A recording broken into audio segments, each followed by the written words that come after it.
fait un bon golfeur en termes de qualité de frappe de balle et de régularité, c'est tout ce qui est rythme, équilibre.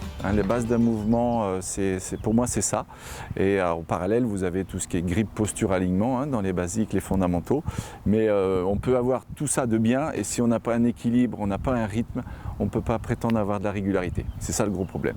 Nous, on a une philosophie par rapport à tous les enseignants qui m'ont inculqué mon métier.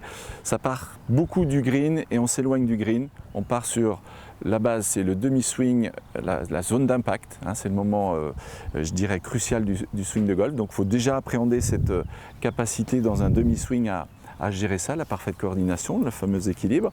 Et puis après, c'est s'éloigner petit à petit du green et monter dans les clubs, faire 9, faire 7, faire 5, et enfin le bois. Donc ça, c'est fondamental, et cette chronologie est prouvée, je dirais, à travers les années, entre le centre de formation de la Fédé et les hauts niveaux, quoi.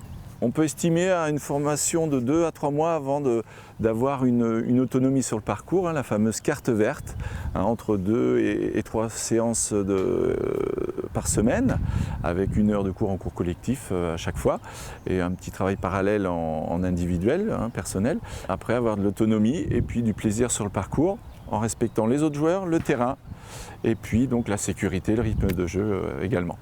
C'est un sport d'extérieur, on voit des très beaux paysages, on voit de très beaux lieux, et puis on y prend rapidement goût.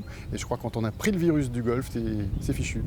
Il y a des bases qui sont bien sûr données par des professeurs de golf que l'on rencontre sur chaque golf, et je crois que c'est vraiment très très important de passer par là, parce qu'il y a toute une base en fin de compte qui est là au niveau du swing, au niveau des jambes, au niveau du corps, au niveau des mains, au niveau de la tête, qui est très importante dans tous les mouvements, que ce soit du putting au swing complet, et ça c'est vraiment indispensable. Même s'il y a encore quelques golfs prestigieux qui sont un peu fermés, les chaînes de golf ont fait beaucoup là-dessus pour justement démocratiser, avec des packages de demi-série pour commencer d'environ 150 €, des forfaits à 200-300 € sur 3 à 6 mois. Le matériel, on oriente les gens pour démarrer sur une demi-série, 4 fers, un bois, un putter, un sac.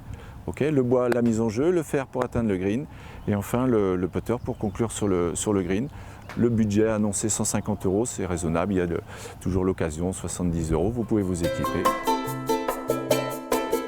On essaye, à travers les enfants que nous avons à l'école de golf, de proposer des initiations, de dire tiens, tu viens avec un copain mercredi prochain, c'est gratuit, il va découvrir.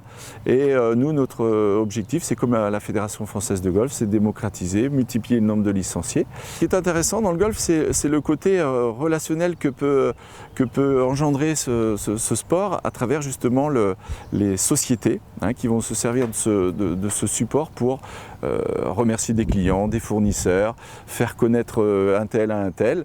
Donc c'est un réseau, il y a tout un tas de clubs d'entreprises qui existent, et ça permet une interaction entre les entreprises et de développer son activité. Ça c'est fabuleux. Il y a des initiations de 1 heure, 1 heure et demie avec le pro du club, et souvent c'est aussi remercier les collaborateurs avec une journée sympa. Ils passent au restaurant, ils passent au spa, et tout le monde est content, et ces côtés des fois aussi accrochent des gens qui peuvent passer au golf grâce à ces journées-là.